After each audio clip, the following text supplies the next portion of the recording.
하나님 말씀 보겠습니다. 말씀은 마태복음 16장, 하나님 말씀은 마태복음 16장 5절에서 6절 보시고 그 다음에 11절, 12절을 보겠습니다. 마태복음 16장 5절에서 6절, 그 다음에 11절에서 12절입니다. 제자들이 건너편으로 갈새 떡 가져가기를 잊었더니 예수께서 이르시되 삼가 바리새인과 사두개인들의 누룩을 주의하라 하시니 11절 보겠습니다. 어찌 내 말한 것이 떡에 관함이 아닌 줄을 깨닫지 못하느냐.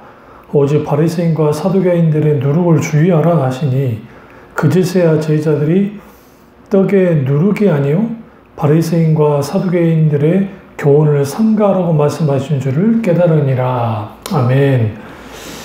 말씀 제목은 신학이 있는 신앙입니다. 신학이 있는 신앙입니다. 오늘 우리가 신학하면 떠오르는 게 신학생들이나 목회자들이 하는 것이라고 생각하고 또 성경을 좀 더 배우고 싶어서 신학을 하는 평신도가 정말 드물긴 하지만 있기도 합니다. 그러나 우리가 이 신학은 어떤 목회자들이나 신학생들의 전유물이 아니고 반드시 신앙생활하고 있는 그리스도인들이 다 가지고 있어야 될 것입니다. 신학은 단순히 학문으로만 받아들일 건 아니고 우리가 신학이라는 학문이 있지만 그 신학은 신앙을 위한 학문이고 신앙은 신학의 기초 위에서 형성됩니다.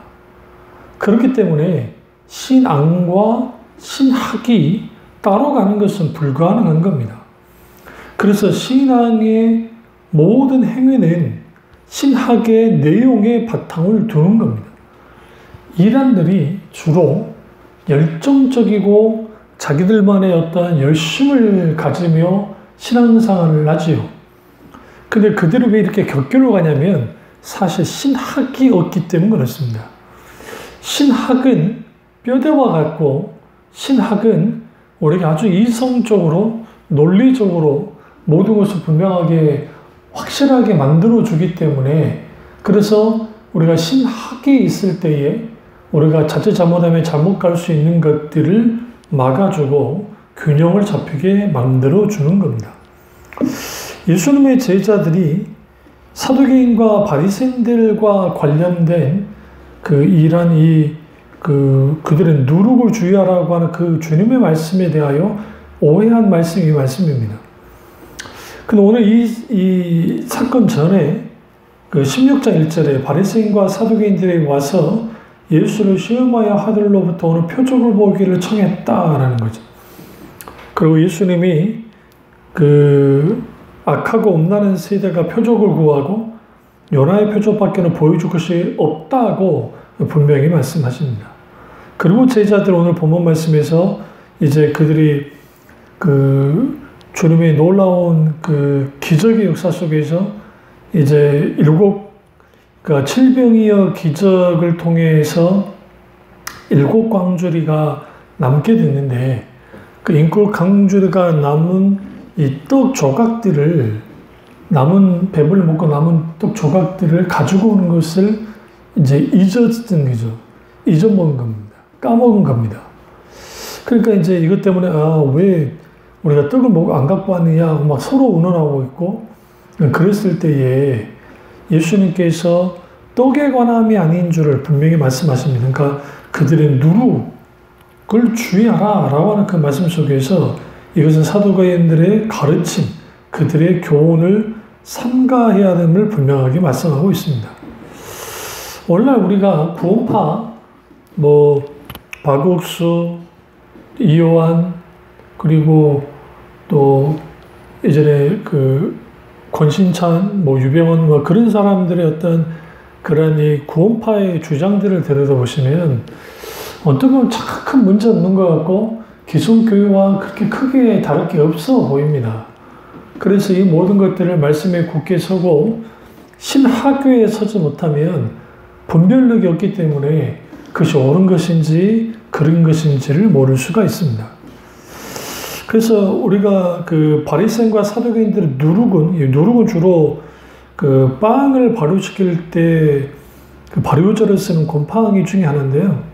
또 주로 술을 발효시키거나 빵을 부풀리게 하는 용도로 사용되었습니다.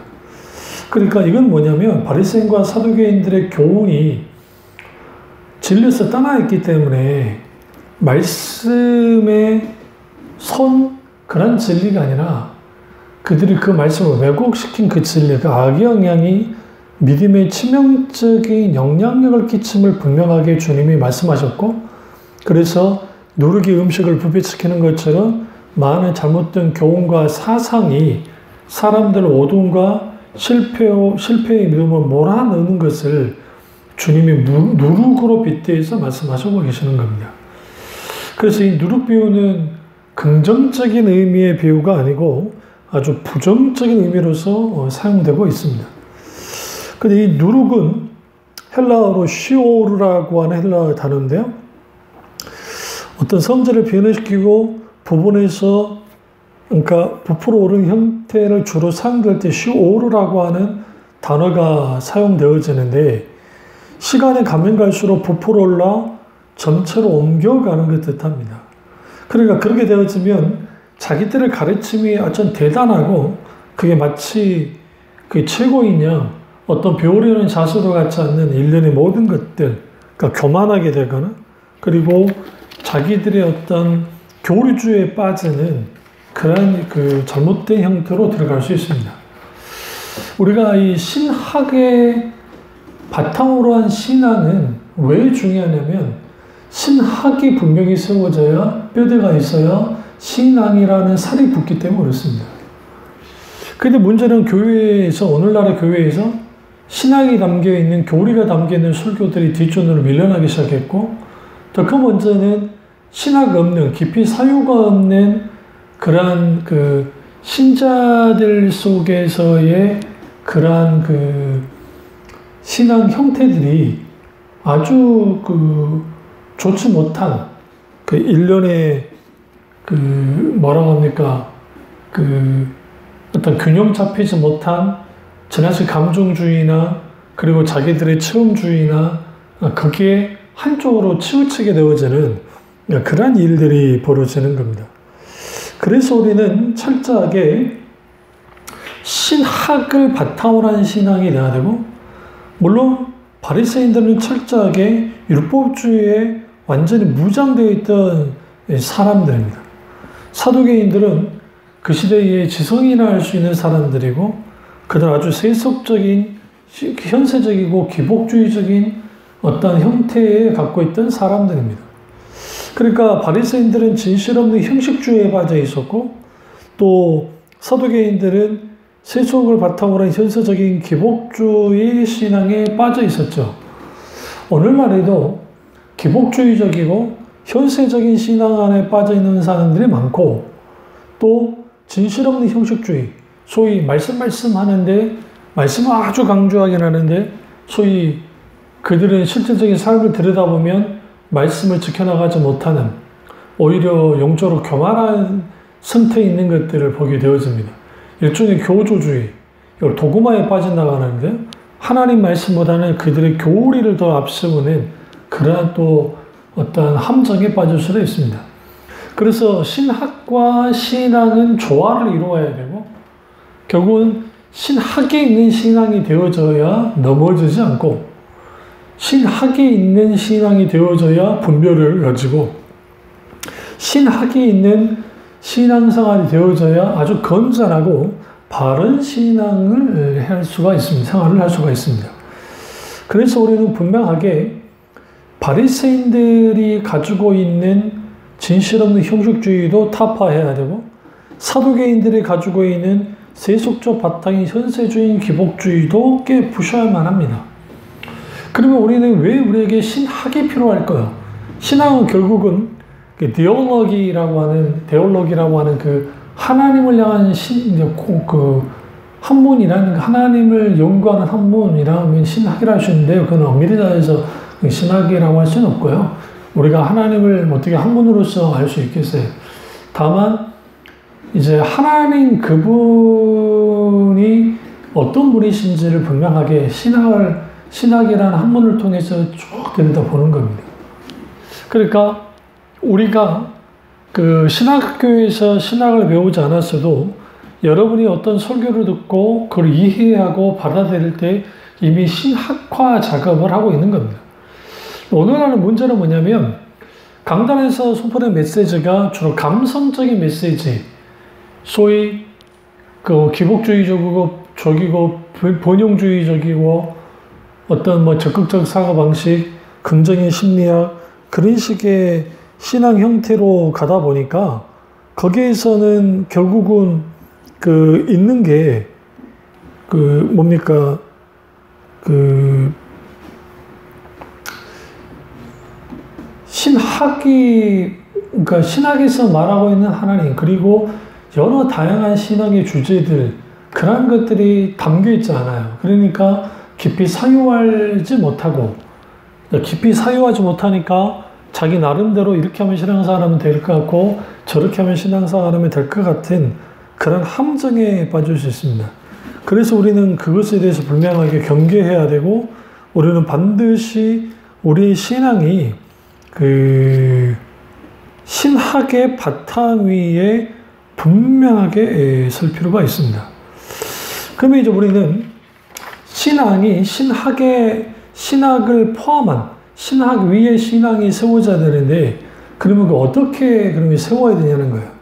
첫째로 신학이 신앙과 연결돼야 됩니다. 사실 바리새인들의 교리는 틀린 게 없었습니다. 그래서 예수님이 그들의 가르침은 배우라 했잖아요. 그러나 그들의 행위를 본받지 말라고 했던 말씀처럼 그들이 위선적으로 그러니까 신학이 신앙과 연결되지 못함으로 위선과 외식에 빠졌습니다. 그러니까 한국교회 신학의 현주소가 신학교에서의 신학과 교회 현장에서 너무 괴리가 크다는 거예요. 그러다 보니까 신학생들 속에서 우리 때도 그랬습니다마는 신학생들 속에서 신학은 그냥 신학교에서만 필요한 것이고 그리고 목회는 또 목회의 방법론이 따로 있다라는 거죠. 그래서 이제 이후에 대두된 게 실천신학이라는 것이 아주 강조되어짐을 통해서 그걸 통해서 어떻게든 신학과 신앙 혹은 어떤 교회 현장의 괴리를 좀 좁히려는 노력들이 이제 분명히 있었습니다. 그러나 우리가 분명하게 할 것은 뭐냐면 올바른 신학 위에 서지 못한 사람이 올바른 목회하라는 것은 불가능합니다. 그러니까 목사는 또 성도도 마찬가지로 부단히 공부하는 사람이 되어야 되고 그리고 좀 더 깊은 신학에 깊이 써야 됩니다. 그러니까 우리가 그러한 신학에서 말하는 깊은 그 믿음의 선배들의 귀한 글들, 신학 서적들을 쭉 읽다 보면 물론 머리는 아주 냉철해지고 가슴이 뜨거워지진 않지만 그럼에도 불구하고 거기에서 우리는 분명하게 하나님의 바른 길 그리고 정말 하나님 그분이 이 신학이 하나님을 이해하고 하나님에 대해 연구하고 하나님에 대한 인식한 것을 학문적인 체계로 서술하는 것인데 이 모든 것들은 결국은 성령의 실질적인 조명하심이 있어야 신학하는 자들도 바른 신학 위에 서게 되는 겁니다. 그래서 그 신학은 그리스 헬라어 합성되어 있는 건데요.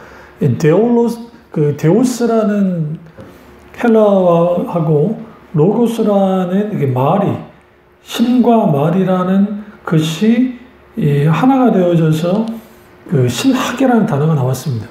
그래서 문자적으로는 신에 대한 이론, 신에 대한 체계적인 진술을 의미하기도 합니다. 근데 여기서 우리는 분명하게 바른 신학을 가지되 그 바른 신학의 바탕 위에 신앙으로 연결되어야 된다는 것. 그래서 우리는 보다 더 깊이 성경을 연구해야 되고 그 바리새인들이 실수했던 그 실수를 되풀이하면 안 됩니다. 문제는 여전히 한국 교회 안에 신학 현장이든 또 교회 현장이든 신학 무용론이 너무 쉽게 드러나고 있다는 거예요. 신학은 신앙과 아무런 도움이 되지 못한다는 주장을 하는 것이죠. 그래서 오히려 우스갯소리로 저희가 신학교 다닐 때 이런 우스갯소리가 있었는데, 신학교 1학년 때는 부흥강사, 아주 뜨거운 목사가 되고, 신학교 2학년 때는 강도사가 되고, 신학교 3학년 때는 전도사가 되고, 그 다음에 신학교 4학년 때는 평신도가 된다는 우스갯소리가 있습니다. 그러니까 신학을 하면 할수록 신앙이 좋은 영향을 끼치지 않는다고 하는 이 잘못된 이런 형태의 신학 혹은 신학 무용론이 한국교회를 병들게 하는 거예요. 그러니까 신학 없는 신학은 무미건조해지고, 신학 없는 신앙은 자기 주관에 빠집니다. 그러니까 신앙 없는 신학은 무미건조하고, 신학 없는 신앙은 자기 주관에 빠지죠. 그러니까 우리가 여기에서 그럼 왜 그런 일이 벌어지느냐? 한국교회가 성장 제일주의로 가다 보니까 어떻게든 숫자만 늘리면 된다고 생각했고, 그래서 어떻게든 숫자를 막 늘리려 했어요. 또 그렇게 해야만 된다고 생각했고, 그러다 보니까 또 자칫 신학교에서 배웠던 것을 신학적으로 어쩌고저쩌고 하면 교인들이 알아듣지도 못할 뿐만 아니라 다 졸게 날 거니까 말해봤자 필요 없다. 그리고 또 한국교회에 널리 퍼져 있는 교인들이 너무 지식적으로 뛰어나면, 죄송하면 이런 표현하기를, 기어오른다고. 그런 게 저희 때만 해도 그런 말들이 있었거든요. 그러니까 그러다 보니 신학이 담겨져 있는 설교들이, 또 신학적인 어떤 바탕 위에 있는 어떤 성경 공부들이 이게 교회에서 되어지질 않으니까, 그러니까 이게 이단이 뭔지 분별력이 안 되어지고, 그러면 이제 신천지 같은 이단이, 하나님 교회 같은 이단들이 옆에서 판을 치면 그것이 뭔지를 모르는 거예요. 그러니까 예를 들어 그거죠. 신천지, 하나님의 교회는 유월절을 지키고 안식일을 지키니까 주일은 거부하고요. 그러니까 이제 예를 들어 크리스마스, 안식교도 그런 표현을 하지만, 크리스마스는 태양절을 대체한 것이다. 그러니까 그는 이방 종교에서 온 것이다. 그럼 예수님이 오신 성탄절 그 날이 12월 25일이 정말 성탄절이냐? 그렇지는 않습니다. 그러니까 그들도 그 주장을 하는 거죠. 그때 예수님이 오신 거 아니라는 거예요. 신학적으로 예수님이 언제 오신지는 모릅니다. 그래서 종교에서의 크리스마스와 또 카톨릭과 개신교에서의 크리스마스의 날짜가 달라요. 오히려 그것이 하나님 은혜예요. 만약에 날짜가 중요시해졌으면 그 날을 아주 막 중요시했을 거예요. 과거 바리새인들과 신앙의 본질에서 떠났던 하나님의 백성들이 날만을 중시했지, 사실상 그 날을 제정하시고 그 날에 어떤 의미가 있는지 하나님과의 관계에서 분명히 서지 못했던 그런 것들이 있었거든요. 그러니까 우리는 그 날을 섬기는 게 아닙니다. 그 날이 우리에게 의미가 있긴 하지만 우리는 그 날을 지키는 사람은 아니고, 이미 예수 그리스도 그분이 십자가 못 박혀 죽으심을 통해서 모든 절기와 제사와 날을 다 성취하셨어요. 일부 완성하셨죠. 그러니까 안식일의 개념이 창세기에서는 창조 기념일로서 되어지지만 출애굽기에서는 구속의 날로서 바뀌어지고, 이것이 이제 초대교회로 오면 결국은 그것이 구속의 날로서의, 그러니까 창조 기념일이자 구속의 날로서의 안식일, 그리고 이후에 주님이 안식 후 첫날에 주님이 부활하심을 통해서 이제는 승리의 날, 부활의 날로서의 주일을 지키는 겁니다. 아주 귀하죠. 그러니까 이러한 것들이 신학적으로 온전하게 무장이 되어 있으면 그 부분에 대해서 대답하고 방어할 수 있는데, 정말 그런가? 그런 것 같아. 그거 우리가 정말 잘못 알고 있었구나. 이방 신을 섬기듯이 성탄절을 아주 미신이 들어와서 그런 거 아닌가? 라고 하는 어처구니 없는 그런 유혹에 넘어지기도 한다는 겁니다. 이것을 분명하게 방어하고 분명하게 이 부분에 대해서 흔들리지 않게 되어지는 신하게 하는 역할이고요. 무엇보다 중요한 것은 그 변증이에요, 변증. 그러니까 기독신앙 가운데 이 변증은 아주 중요한 위치를 갖습니다. 20세기의 대표적인 변증가는 C.S. 루이스라고 할 수도 있고요. 또 틴케러 목사님도 그렇지만, 그러니까 그 변증가는 그냥 갑자기 나타난 건 아니고요. 이미 초대교회에 이제 사도들이 있고, 사도들의 제자인 숙사도들이 있고, 그리고 거기서 막 사도들이 순교당에서 이제 다 하나하나씩 하나님 품으로 다 돌아가는 겁니다. 성경은 완성이 됐지만, 문제는 계속적으로 순교자들이 나오고, 그래서 로마와 이방 종교와 이단들이 공격을 하니까, 그래서 숙사들이 순교당하고 진리 말씀으로 맞서 싸우긴 하지만, 그래도 다 순교에 죽어버리면 어떻게 하겠어요? 지도자가 그런데. 그러면서 나타나는 게 이제 변증가들이 나타난 겁니다. 그래서 그 변증가들이 기꺼이 삼일체 논적부터 시작해서 또 기독론 논쟁, 기타 등의 여러 이 하나님의 은혜인가 행위인가라는 이런 여러 문제들, 기타 등 이러한 여러 논쟁들을 변증가들이 하는 거예요. 그 문제는 오늘날 악을 왜 하나님 허용하셨는지, 그리고 사탄은 어떻게, 그러니까 하나님이 악을 창조하신 것인가 아닌가라고 하는 기타 여러 가지 그 문제들을 변증가들이 나서서 이제 그 부분을 방어하는 것이고, 그러니까 이런 설교들이 교회 안에서 변증적인 설교들이 나오지 않으면 너무 쉽게 교인들이 매스컴에 노출되어져서 그렇게 휩쓸리는 거예요. 그러니까 소위 졸혼이라는 표현, 또 무슨 여러 가지 말도 안 되는 그들만의 어떤 논리들이 나와요. 그러면은 우리는 그것을 성경에는 그런 부분을 다 말하지 않고 있으니까, 그러면 결혼을 졸업한다라는 의미, 그게 성경적인 것인가? 그리스도인들에게는 있을 수 없는 일입니다. 그러면 그것을 우리는 어떤 변증한 그런 부분들이 필요한데, 우리는 좀 건전한 분별력 없이 이 모든 것을 그냥 받아들여 버리면 너무 쉽게 거기에 휩쓸려 버리는 거예요. 거기서 이제 문제가 되는 것이죠. 그래서 반드시 신학은 신앙과 연결이 돼야 돼요. 연결되지 못하면 위선과 외식에 빠져버리고, 그리고 소위 껍데기만 가지고 신앙생활을 하는 그런 또 오류에 빠질 수 있고, 두 번째는 사두개인들처럼 현세적이고, 그리고 어떤 기복주의적인 신앙에 쉽게 빠집니다. 뭐가 없으면요? 신학이 없습니다.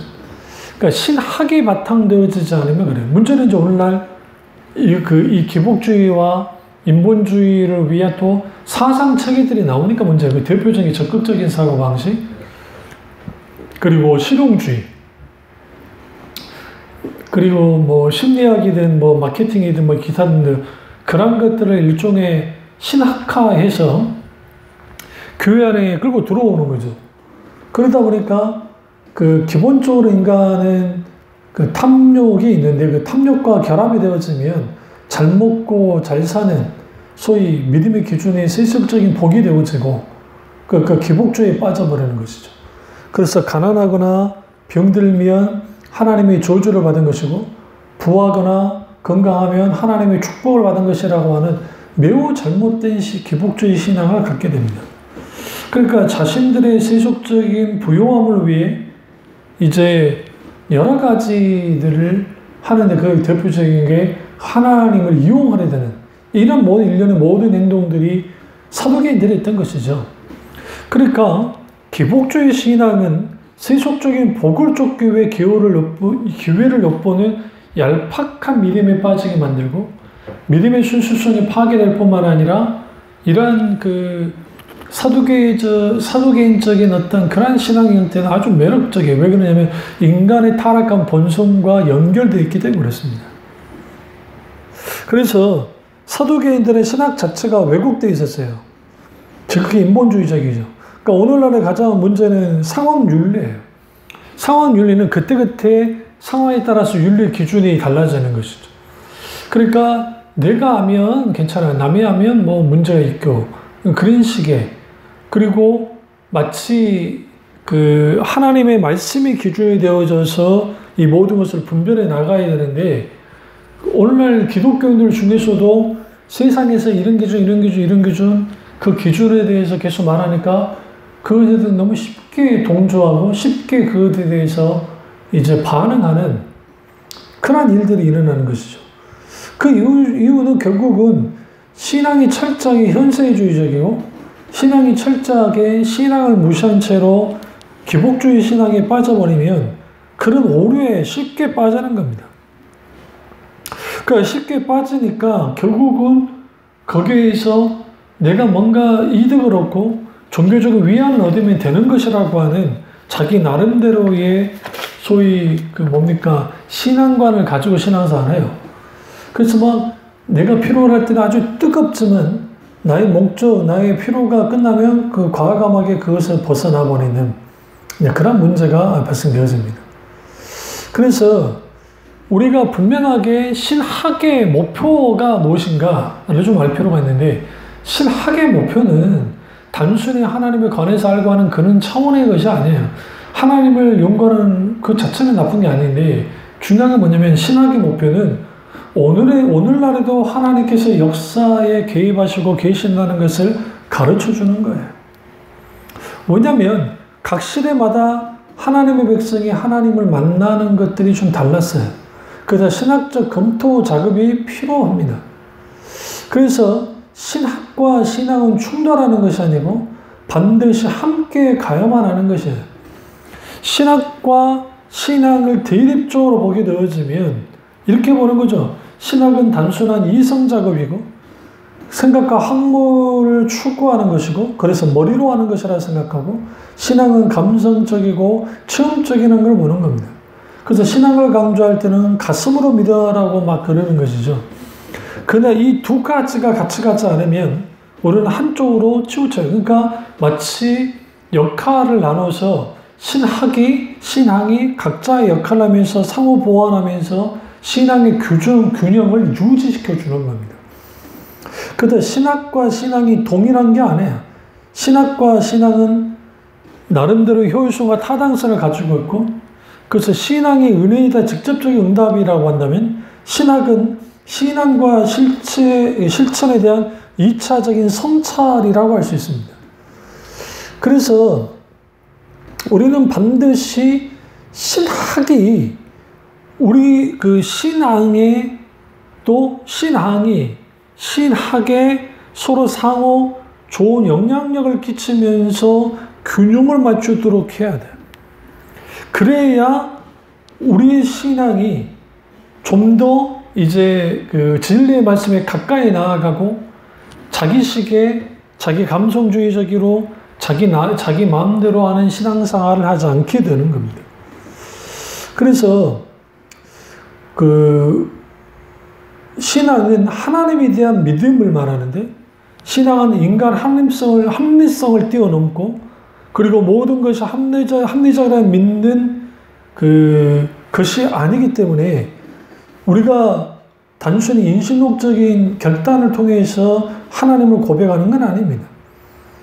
그럼에도 불구하고 신학이 무슨 일을 하냐면 그 모든 부분을 이제 우리가 이해하도록 만들어줘요. 그러니까 신학은 이해를 추구하기 때문에. 그래서 안셀름이 신학을 이렇게 정의합니다. 신학은 이해를 추구하는 신앙이라는 표현을 썼어요. 그러니까 인간은 자신이 믿는 하나님에 대해 이해를 추구합니다.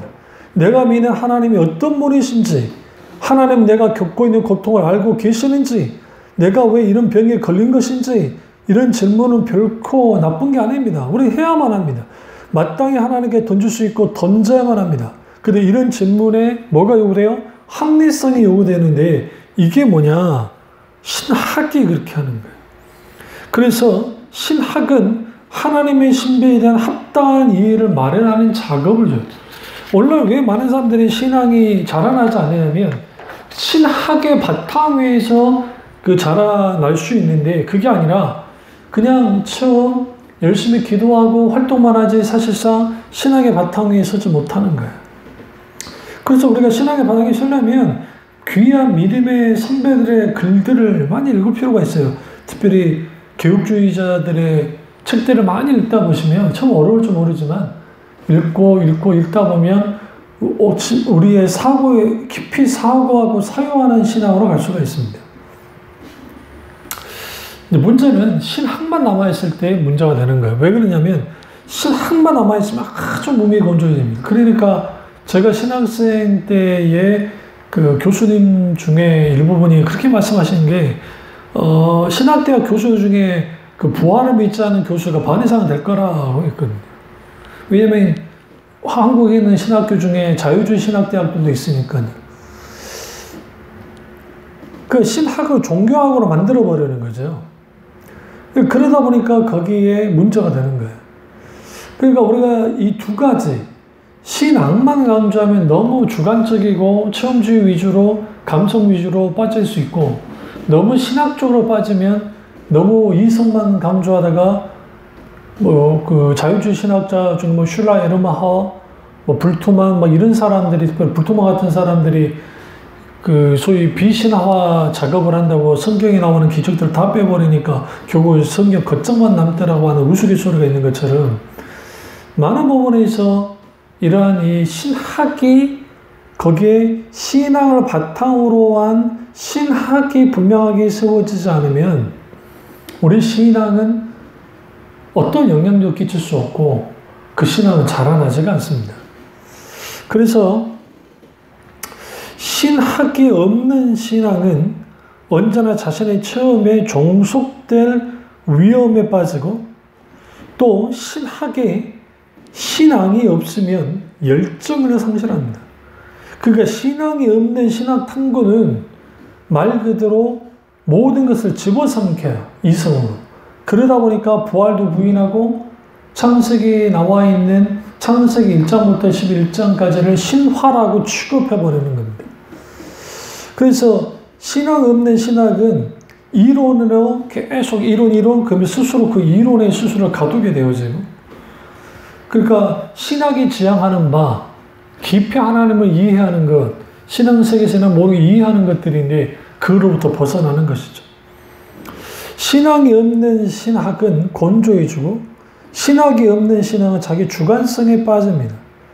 그러니까 이 주관성에 빠진다는 것은 결국은 우리가 내 나름대로 나는 이렇게 신앙생활을 하고 있고 잘한다고 생각할지 모르지만 실제로는 그렇지 않을 수 있다는 거예요. 그래서 신학은 단순한 학문이 아니고 신학은 말씀을 바탕으로 하고 신앙과 연결되어 있습니다. 그런데 신학을 단순히 학문으로 보는 사람들은 하나님의 지식을 개념화시키고 자신의 지식의 한계에서 하나님을 감금해버려요. 그러니까 하나님에 관해서나라도 하나님을 알지 못하는 일이 벌어지죠. 그게 바리새인들이 그랬고 사두개인들이 그랬고 율법사들이 그랬고 예수 당시 사람들이 그런 거예요. 그는 바리새인들뿐만 아니라 복음의 신앙의 본질에서 벗어난 사람들 속에 그렇게 나타났던 겁니다. 그래서 중세시대 때 이런 논쟁이 있었어요. 하나님을 알고 믿을 것인가 하나님을 믿으면 알게 되는 것인가 라는 논쟁이 벌어졌습니다. 말씀 없이 계시 없이 그리스도 없이 하나님을 지식적으로 알려는 사람은 모두 하나님을 부인할 수밖에 없어요. 그러면 이거는 하나님을 알고 믿을 것인가 하나님을 믿으면 알게 될 것인가 이 두 가지는 순서에 따라 되는 게 아니에요. 성령의 조명 속에서 우리가 알고 하나님을 믿을 수 있고 하나님을 믿으면서 알게 되기도 하는 이 모든 것을 성령이 하시는 겁니다.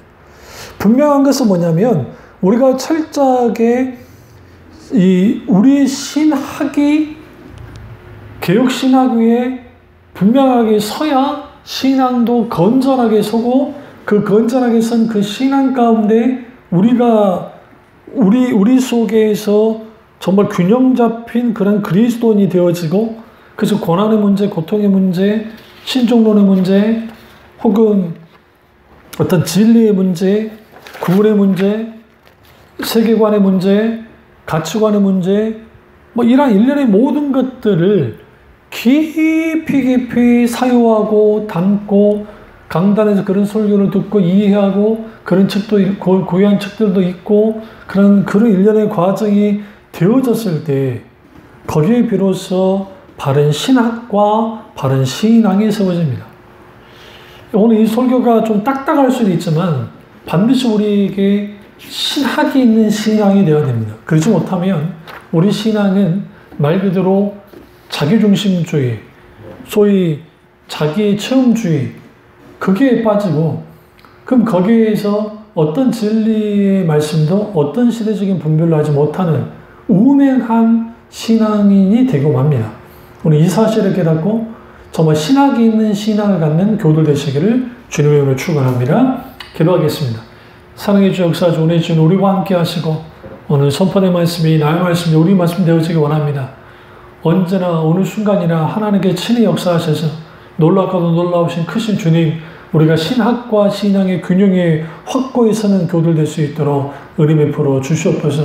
주님 안에 홀로 응답받기 원하고 예수님의 이름으로 기도드립니다. 아멘.